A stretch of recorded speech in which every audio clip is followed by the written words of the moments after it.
Good evening and welcome to Gravitas. I'm Palki Sharma Upadhyay. Let's get started.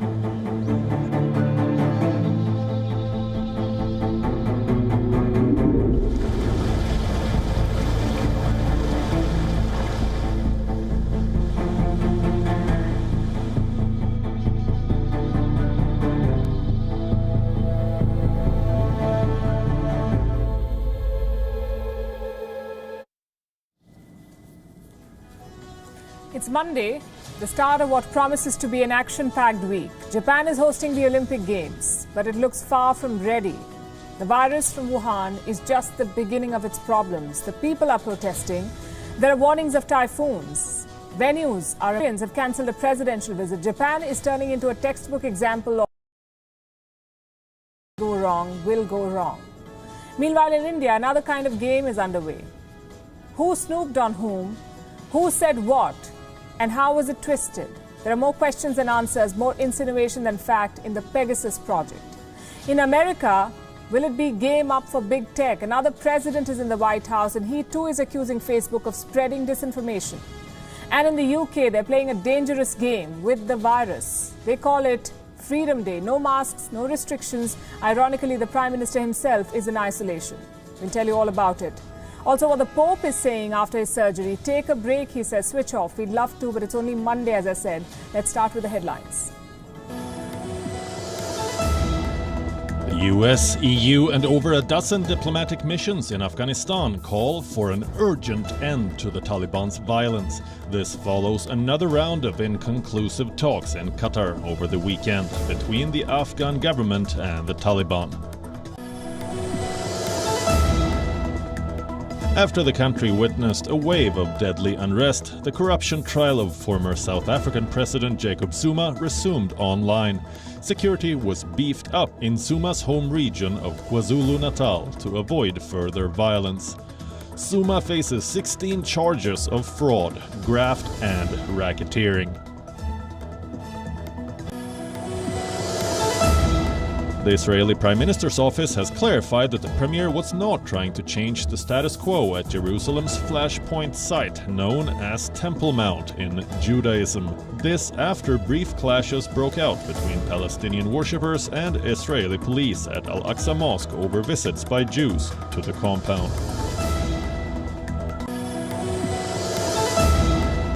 Nepal's Prime Minister Duba wins a comfortable majority in the House of Representatives, with parties supporting the vote of confidence. 165 members voted in support of Duba, with only 83 against. Meanwhile, outgoing PM Palki Sharma Upadhyay was accused of being dictatorial for having dissolved the House twice. In the face of a surge in COVID-19 cases in Myanmar, volunteers go house to house to collect victims of COVID-19 dying in their homes. This as the hospitals in the country are devoid of both doctors and patients because of a strike against the military junta, which seized power in February. Indonesia is set to decide on extending its toughest COVID curbs to date, as a new survey showed that trust in President Joko Widodo's handling of the pandemic has fallen sharply among the public. Indonesia has reported more fresh cases than any other country in the world due to the more contagious Delta variant. Russia fires a hypersonic cruise missile hitting a ground target off the coast of the Barents Sea at a range of more than 350 kilometers. President Putin earlier said the Zircon is part of a new generation of Russian weapons, capable of hitting almost any point in the world. Mandatory evacuations continue along the California-Nevada border as the Tamarack fire burnt more than 21,000 acres. Meanwhile, Oregon's bootleg fire is now as big as New York City and covers more than 300,000 acres. The wildfires have been attributed to prolonged drought and excessive heat due to climate change. 2 more Olympic athletes have tested positive for COVID-19 in Japan. An unnamed American gymnast has tested positive in Chiba Prefecture, where the US team has been conducting a pre-Olympic training camp. A Czech volleyball player, Ondřej Perusic, has also tested positive inside the Games village. It comes a day after 2 South African football players became the first to contract COVID-19 in the athletes' village.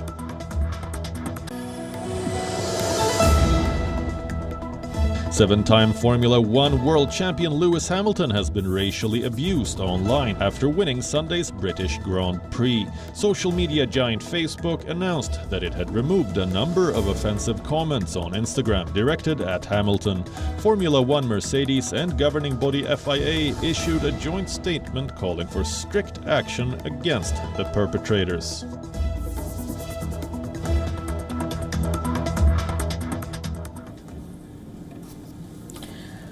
4 days are left for the Olympics to begin, and Japan is struggling as a host. Everything that can go wrong with the event seems to be going wrong. The organizers promised a safe and secure Olympics, but they have failed to keep the Wuhan virus away from the Games. 55 confirmed cases have been detected so far. A Japanese diplomat has managed to offend the South Korean president, so much so that President Moon Jae-in has cancelled his trip to Tokyo.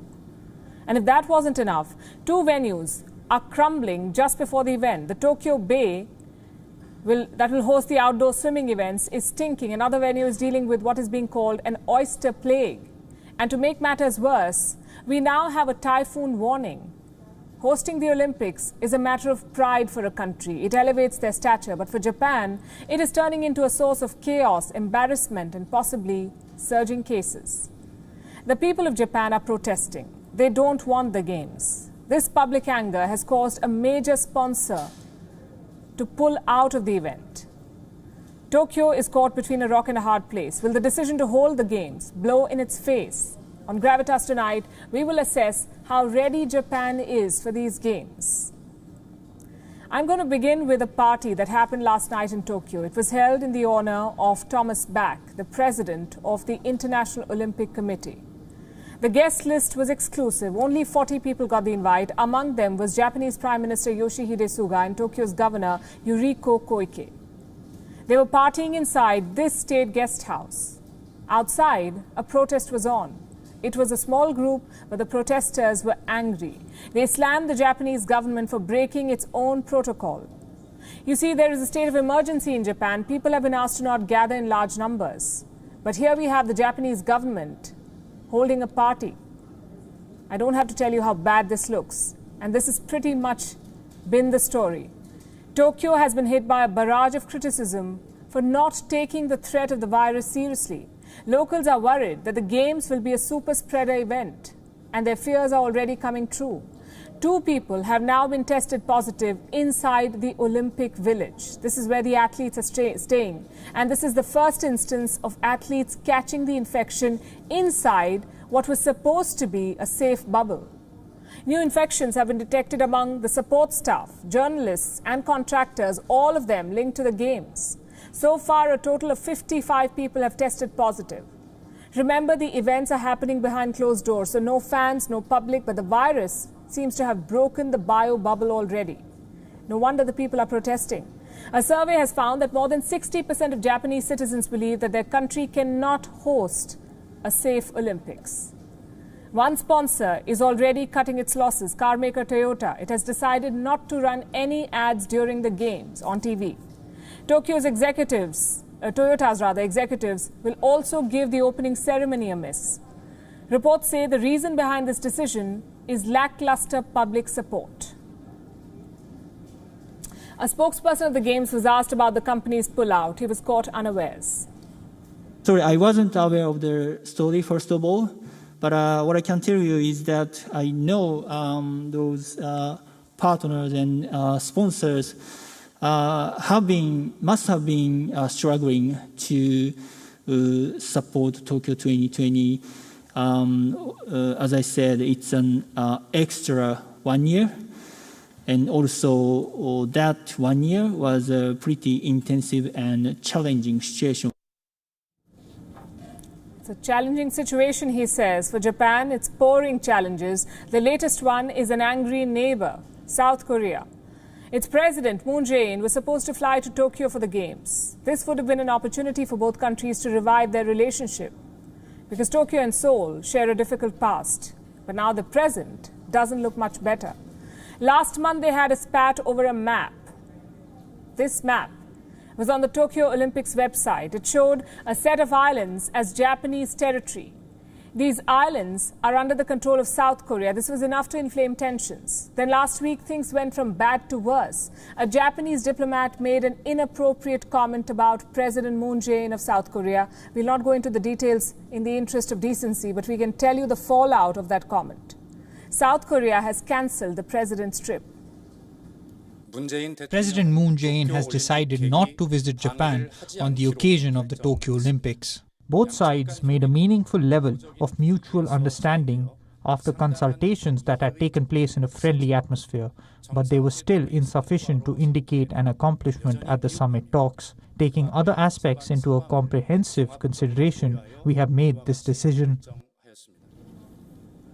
The Japanese Prime Minister was asked about this today. He refused to comment. Basically, Japan is firefighting a new crisis every day.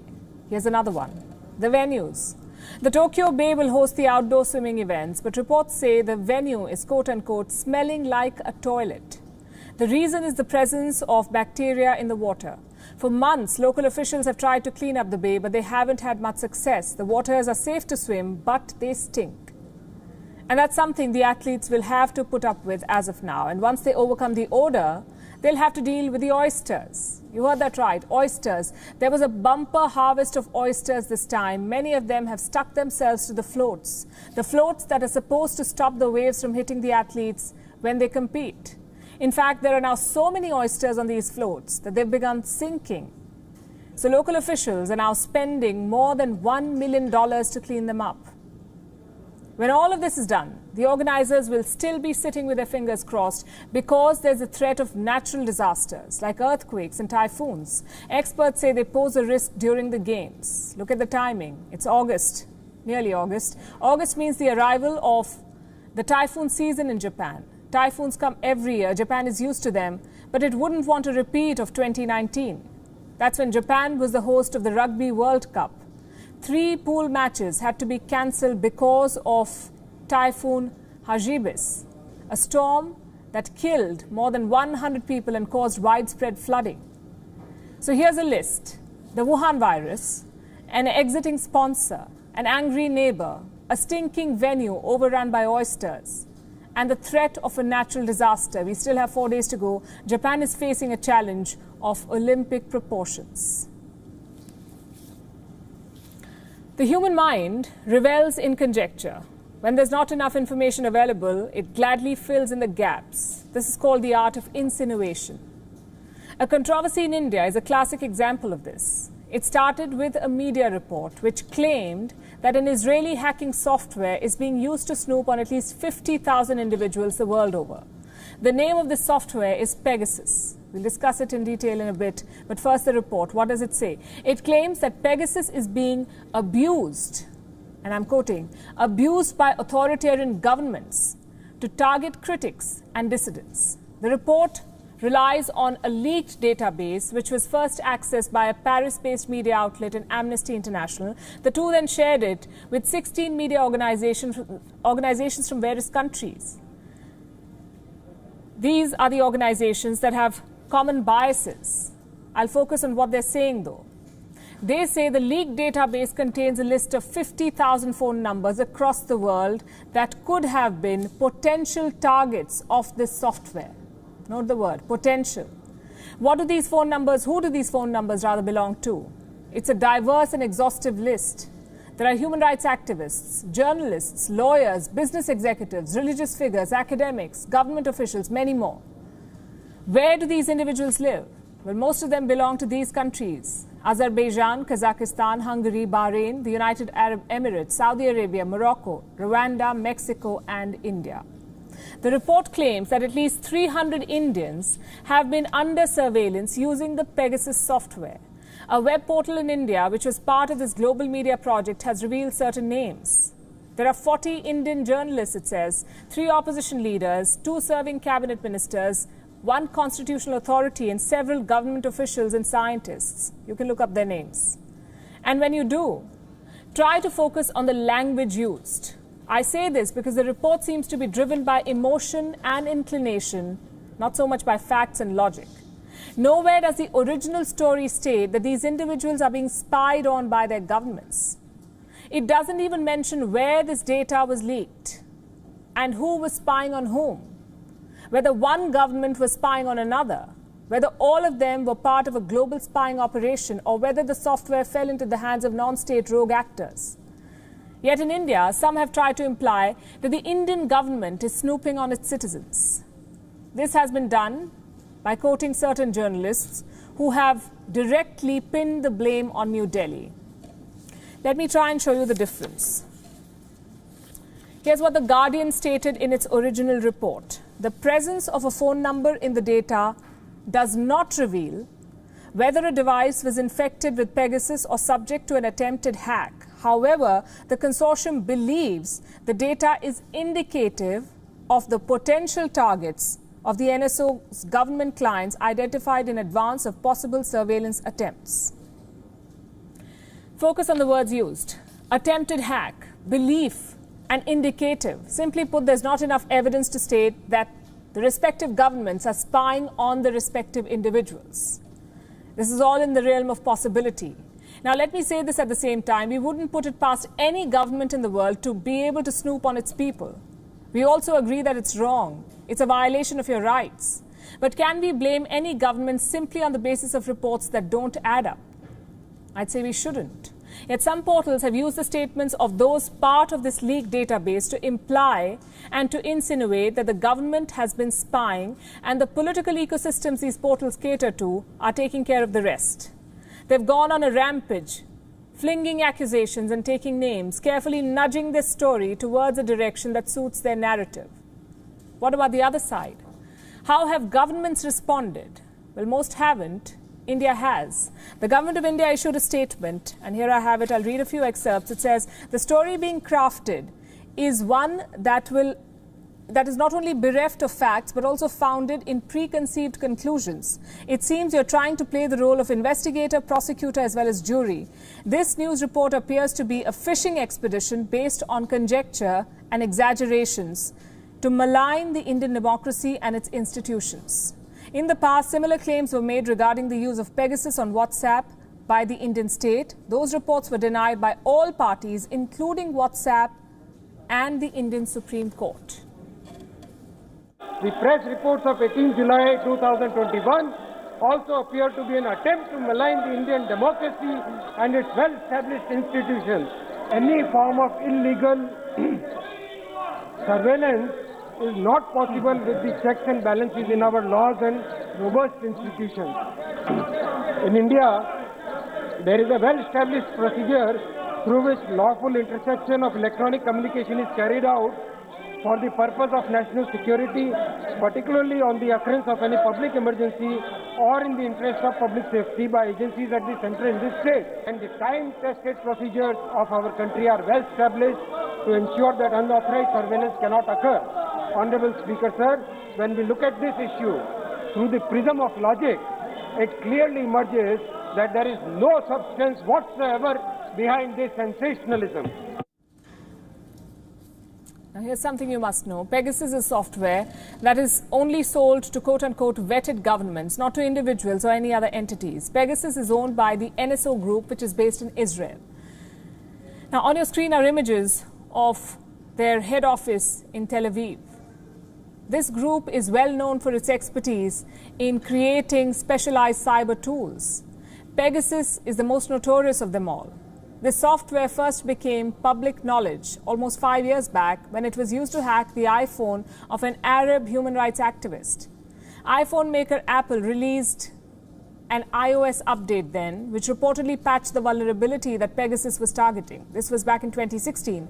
Then in 2017, researchers found that this Pegasus can also exploit Android-based smartphones. This finding led to new security updates. And then in 2019, the NSO group was at odds with Facebook. Facebook sued it for creating this surveillance software. This time, the group finds itself at the center of a global story. What does it have to say?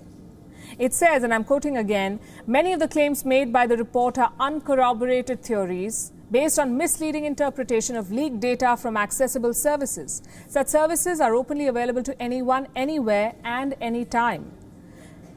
The data has many legitimate and entirely proper users having nothing to do with surveillance, so there can be no factual basis to suggest that a use of the data somehow equates to surveillance. Has the group revealed names of governments it sold the software to? It hasn't, and it wouldn't, because it says it has to abide by contractual and national security considerations. Now here's the thing, snooping is a serious threat. State-sponsored surveillance is also a reality the world over. It can be used to intimidate, also to incarcerate. But if there's any merit in what is being reported, claimed and said, it must be backed with on-the-record sources, a fulsome analysis and documentation that corroborates the allegations. If the media outlets behind this story are able to provide any of this, then there must be an independent and transparent investigation, and such an investigation must begin by finding out why such a software is being sold in the first place and how are governments using the taxpayers' money to buy such products. Is this to combat terror and crime? And if so, then how far does the surveillance effort stretch? We must all ask these questions. But we cannot villainize systems and governments based on belief, indications, and possibility. The Pegasus project, I'm afraid, is conjecture stitched together with political bias.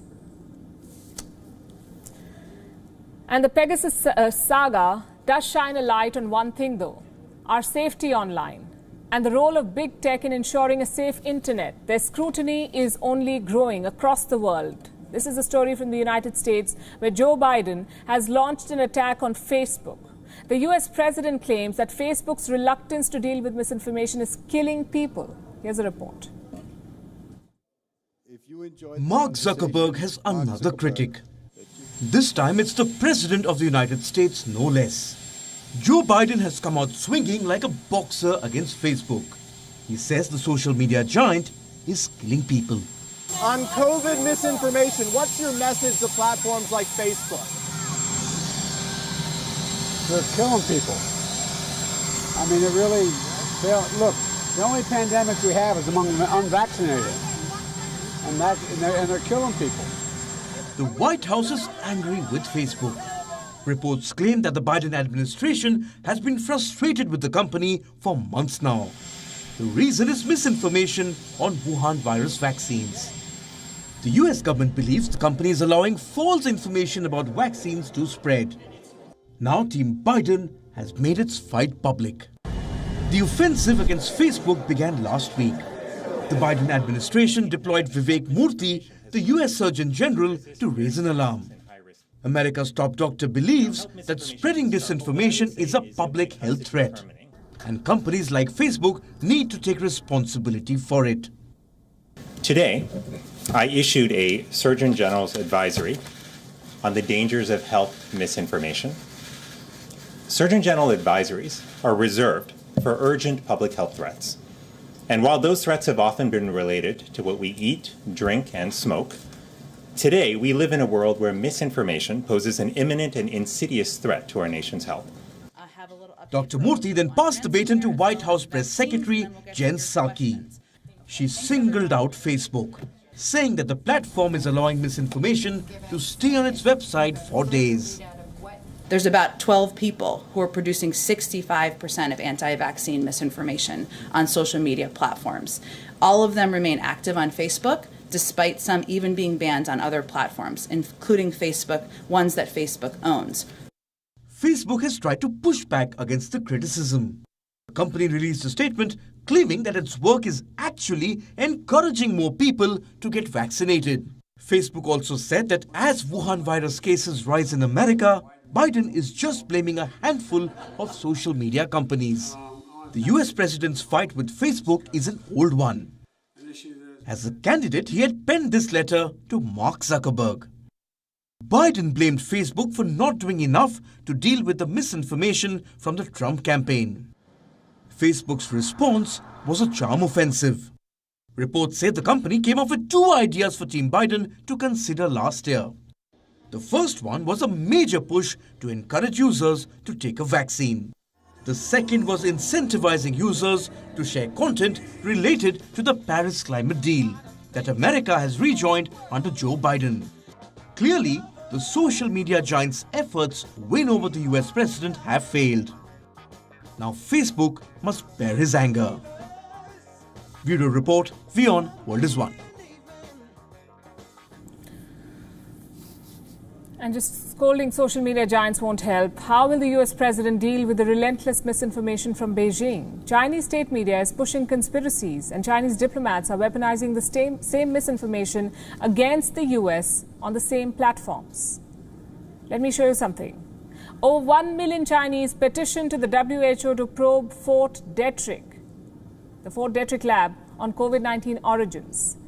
This is about the investigation into the origins of the Wuhan virus. Since last year, Beijing has been pushing a conspiracy theory. It was floated by this man, Chinese diplomat Zhao Lijian, the wolf warrior-in-chief. He keeps saying that the virus did not come from Wuhan and that it came from America's Fort Detrick lab in Maryland. Until last year, no one took these claims seriously, but as Joseph Goebbels said, repeat a lie often enough and it becomes the truth. Zhao Lijian is just putting this Nazi law of propaganda into practice. The Chinese state media is amplifying his message. Just look at some recent headlines from the Global Times. Suspect number 1, why Fort Detrick lab should be investigated, it says. US owes the world an explanation on Fort Detrick lab secrets, Chinese FM. Time to probe Fort Detrick biolab despite US hype. The Fort Detrick horror, a closer look at the US's largest biochemical weapons research center. It's not just the Global Times. Beijing has deployed its entire propaganda machinery to push a lie. Here is where platforms like Twitter come into play. Consider this. Zhao Lijian spoke about the Fort Detrick lab again in May this year, when the world had begun actively discussing the possibility of a lab leak. Since then, at least 35 key Chinese officials and state media outlets have mentioned Fort Detrick in more than 115 tweets. These tweets went out in 9 languages. Some of those posts even target allies, like this one. In June this year, Chinese state wire service Xinhua published a video. It is still up on Twitter. The post says that the Fort Detrick lab is linked with Japan's notorious Unit 731, a germ warfare unit that targeted China during World War II. Once again, Zhao Lijian features prominently in this video. Today he was back in action. At a press conference, he was raising questions like, why has the US not invited the WHO to investigate Fort Detrick? That's how Beijing is building a case against America, just to deflect some blame for this pandemic. In fact, all this has been part of a year-long campaign. Since March last year, Chinese government officials and state media have mentioned Fort Detrick in more than 400 articles, videos, tweets and press conferences. The petition with more than 1 million signatories is the latest addition to this series of lies. Expect more noise in Fort Detrick to come out of Beijing in the days ahead. Meanwhile, let me tell you about something that you will not find in the Chinese press today. A man has died in China after contracting a rare infectious disease. It is called the monkey bee virus. It was found in the year 1932. That was the first time it was found. Now, China has reported its first case of this virus. The patient was a researcher. He had dissected 2 dead monkeys in March. A month later, he experienced nausea, vomiting and fever. Ultimately, he died on the 27th of May. So far, China has not reported any more cases of the monkey bee virus. Let's hope it stays that way. Meanwhile, the situation in Afghanistan is still precarious. There was a new round of peace talks in Doha, but there was no breakthrough, needless to say, no peace yet. Instead, the Taliban and the Afghan government agreed to meet again. Meanwhile, South Asia's eternal troublemaker is stirring the pot. Unidentified assailants in Pakistan kidnapped the Afghan ambassador's daughter. She was beaten up and tortured for hours. Kabul has responded by recalling its envoy to Islamabad. Our next report brings you the latest in the Afghan churn. The Afghan embassy in Islamabad wears a deserted look. The diplomats inside are preparing to leave. Kabul has called them back to protect them from Pakistan's unhinged extremists. Our story begins on Friday, a kidnapping in Pakistan's capital city, in the swanky business district called the Blue Area. The target was this young woman, Silsila Ali Kil, the daughter of Afghanistan's ambassador to Pakistan. She was kidnapped while returning home. The assailant barged into her car and beat her up. Hours later, she woke up, bruised and tied up. Silsila does not remember her time in captivity, but she did have a piece of paper tucked away in her scarf. It had 2 messages on it. Communist, your turn is next. A day later, her father, the ambassador, went public with the incident. He confirmed that his daughter had been tortured. This wasn't just another case of street crime in Islamabad. This was targeted and political. The Afghan government summoned Pakistan's ambassador Mansoor Ahmed Khan. Hundreds of Afghans swarmed the Pakistani embassy. Fearing more attacks, Kabul decided to recall its diplomats in Islamabad. The Taliban called the kidnapping an act against Islam. Even their allies in terrorism were demanding action. Pakistan was boxed in. They announced an investigation and put more soldiers at the ambassador's house. But by Sunday, the tone changed. Pakistan's interior minister said there was no abduction, that it was all an international conspiracy. Islamabad's strategy is a scrambled one. They are investigating the kidnapping, at the same time denying it. They are promising cooperation, at the same time crying conspiracy. This episode has made one thing clear. Pakistan cannot be trusted with peace in Afghanistan. That peace, by the way, is still a work in progress. The Afghan government and the Taliban have concluded their latest round of talks in Doha. What was the outcome? An agreement on more talks. The two sides are enemies in Afghanistan, but negotiators in Doha. We all know that eventually we should reach a negotiated, peaceful political settlement. We have reaffirmed our commitment here, and those last 2 days were a good chance to learn about each other's positions. For the Taliban, these talks are a delaying tactic. Their impressive gains on the battlefield continue, so rumors of an old alliance reviving are rife in Kabul. They first came together in 1996. Uzbeks, Tajiks and Hazara, united in their objective of keeping the Taliban at bay. They were called the Northern Alliance, backed by India, Iran and Russia. From 1996 to 2001, they kept the flame of resistance alive. But when the Americans came, they dissolved back into society. Some of them joined Hamid Karzai's government. Could a repeat be on the cards? India's foreign minister visited both Iran and Russia this month. Afghanistan topped his agenda. But reviving the Northern Alliance will not be easy. Both Russia and Iran have resigned to the reality of Taliban. The hatred of the 1990s has given way to practical politics. Plus, President Ghani's government does not have the mileage to support this alliance. With Taliban controlling the borders, mobilizing this fighting force will be a tall order. But desperate times call for desperate measures. Local militias and their shifting loyalties have always charted Afghanistan's destiny. And in war, no plan is too extravagant. You need a general willing to put his neck out. Bureau Report, WION, World is One.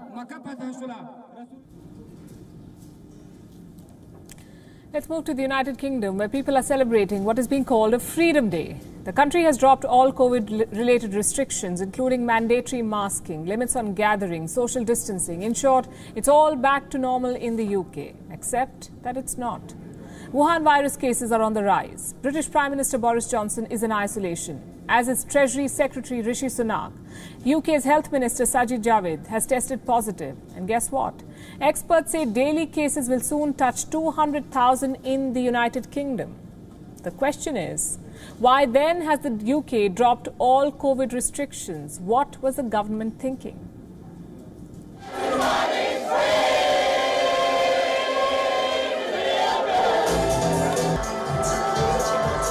Do colonizers understand fresh freedom? Let's ask some Britons. 6 a.m.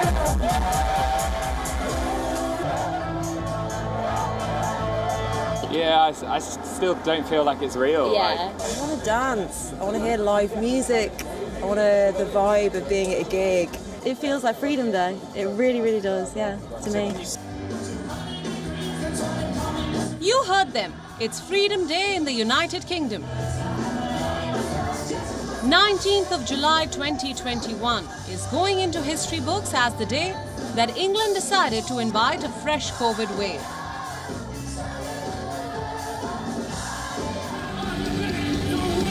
At the stroke of midnight, the United Kingdom broke free of COVID rules.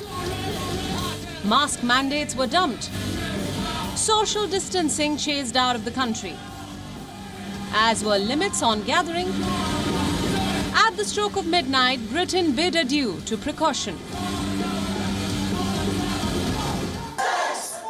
This carelessness was celebrated by cutting ribbons and crowding the dance floor.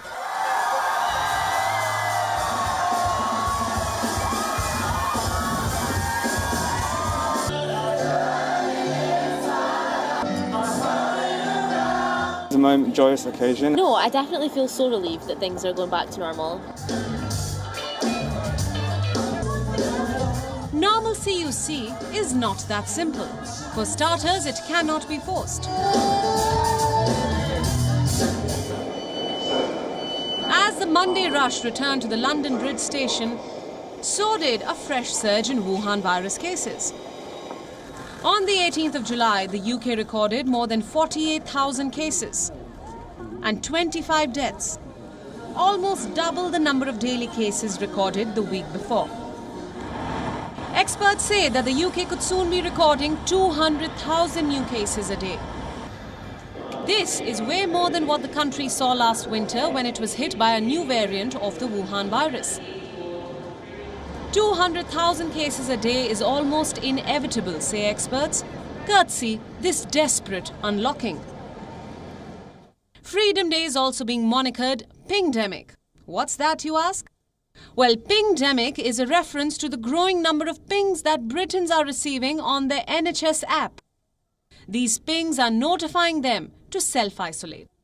Among those pinged was Prime Minister Boris Johnson. Also Treasury Secretary Rishi Sunak. Both were in contact with UK Health Minister Sajid Javid.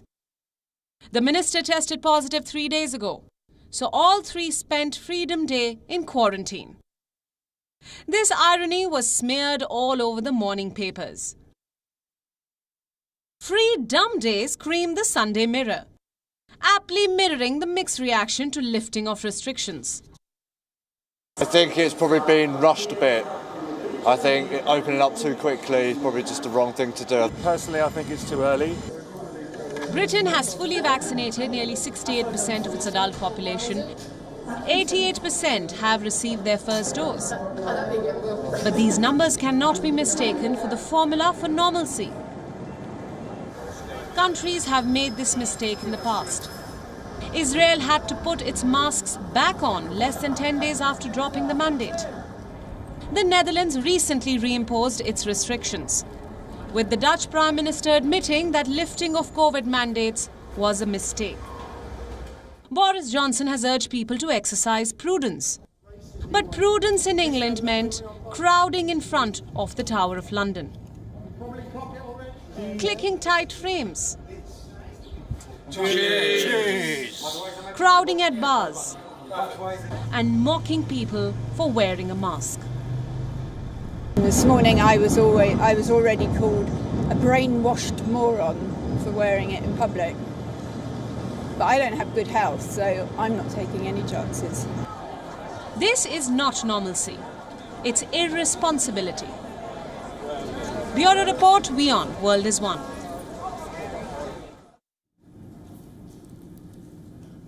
Germany is witnessing once-in-a-lifetime, once-in-a-millennium floods, in fact. The worst floods in 1,000 years and the worst natural disaster in almost 6 decades. The situation is being called terrifying. It's been 5 days and the floods haven't died down.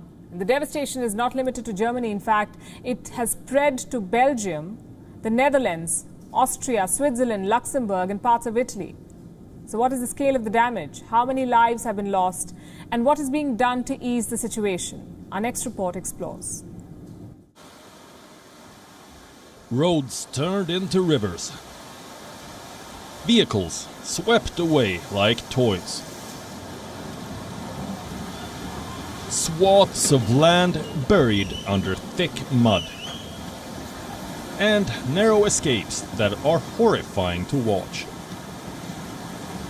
This devastation is occurring simultaneously in 7 European countries. Belgium, the Netherlands, Luxembourg, Switzerland, Italy, Austria and Germany. The total death toll in these countries has soared to over 180. The worst hit is Germany.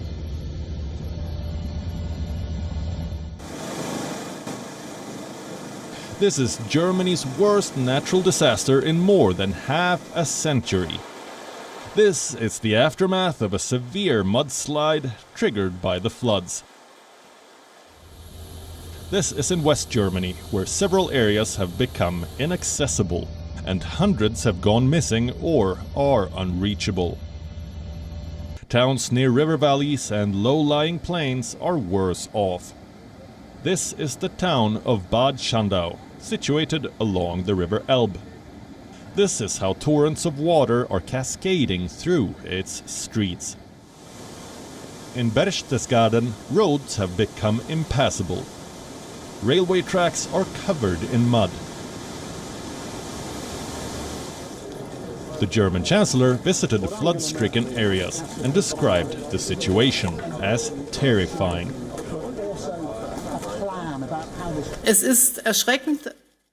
It's terrifying. I would say there is no word in the German language to describe this devastation. However, what I have witnessed and what is incredibly comforting is how people are sticking together, how they're helping each other, the solidarity among people.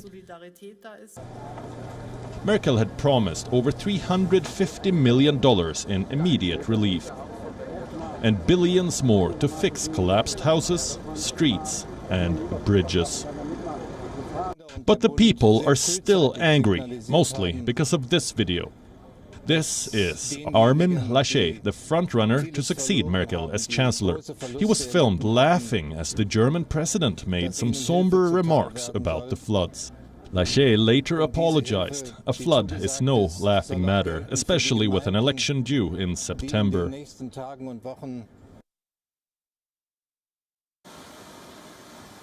In Austria, floodwaters have torn through the town of Hallein near Salzburg.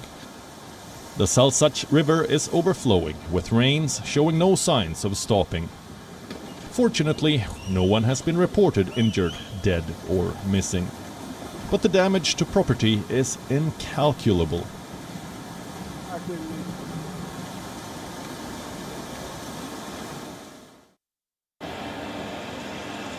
In the Netherlands, the floods are dying down, but the damage has made parts inhabitable.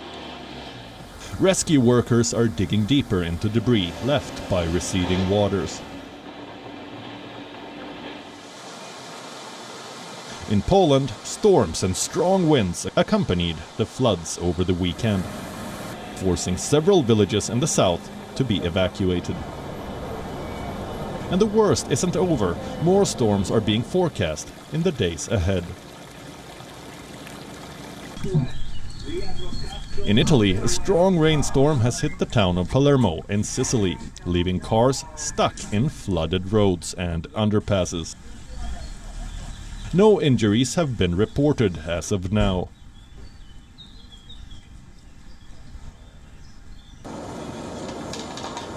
Belgium is the third worst hit country after Germany. There are floods in at least 10 provinces. 31 people have died. The Prime Minister has declared July 20th as a national day of mourning. The sheer scale of devastation is virtually unheard of in Europe. And it's another reminder that we are officially in the era of climate change. Bureau Report, WION, World is One. Let's end where we began, the Tokyo Olympics. Let's talk about the Olympic Village. It's not just a place to stay. It's a place to flaunt, almost like a hotel for the athletes. And what's the first thing you do at any hotel? You check out the room. That's exactly what most of the athletes did. Immediately, they noticed a problem. Let's see if you can spot it. This is what rooms at the Tokyo Olympic Village look like. The problem we are talking about is pretty central to the room. I'll give you a hint. Look closely at the beds. Do they look rather flimsy to you? As if they may fall apart at any moment? Well, they should, because these beds are made out of cardboard. Now, cardboard is not exactly sturdy building material. A bit of pressure and they break easily. So why did the organizers make beds out of cardboards? The athletes had an interesting theory. This is what American sprinter Paul Kelimo had to say. Beds to be installed in the Tokyo Olympic Village will be made of cardboard. This is aimed at avoiding intimacy among athletes. One tweet, that's all it took. The cardboard bed was renamed the anti-sex bed. Athletes were convinced this was some celibacy scheme. And in their defense, just look at these beds. They look more like a juice carton than a bed. Either way, the theory spread like wildfire, partly because it made sense. Wuhan virus cases are rising in Tokyo. Organizers want athletes to maintain social distancing, so any form of intimacy is a strict no. And in that context, anti-sex beds seemed entirely plausible. So athletes went to town with these pictures.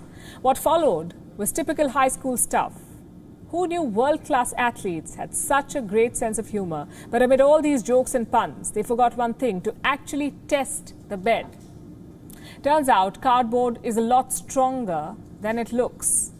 And this Irish Olympian was more than happy to give a demonstration. Take a look. Episode of fake news at the Olympic Games. The beds are meant to be anti-sex. They're made out of cardboard, yes, but apparently they're meant to break at any sudden movements. It's fake. Fake news. If they can survive those frantic jumps, rest assured they can survive anything. The organizers were quick to thank the Irish Olympian. They said the beds were sustainable and sturdy. But you have to say, they don't look the part. There is a single size for all Olympians, which really doesn't make sense. There are heavy power lifters at the Olympics, as well as lean footballers and towering basketball players. How does one size fit them all? It doesn't. These beds may be too small for a single athlete, let alone two. So why did Tokyo opt for them? The organizers say these beds are sustainable. Once the games are over, they will be converted into paper, which is a great initiative, we say. But here's a question. If the beds are going to be recycled anyway, why not make bigger ones? Seems strange, doesn't it? These toy-like beds may be strong, but that doesn't give a clean chit to the organizers. They still want a celibate games village. Let me tell you why. Olympic villages are a hotbed of sexual activity. At the last Olympics in Rio, 450,000 condoms were supplied. 450,000. That's nearly 42 per athlete. How many will be supplied this year? Organizers have struck a deal for 160,000. But listen to this. The condoms are not for use. Defeats the whole point of contraception, doesn't it? But that's what the organizers are saying. They want athletes to take these condoms back home with them. What for? To raise awareness on safe sex and HIV. Again, great intention, but bizarre implementation.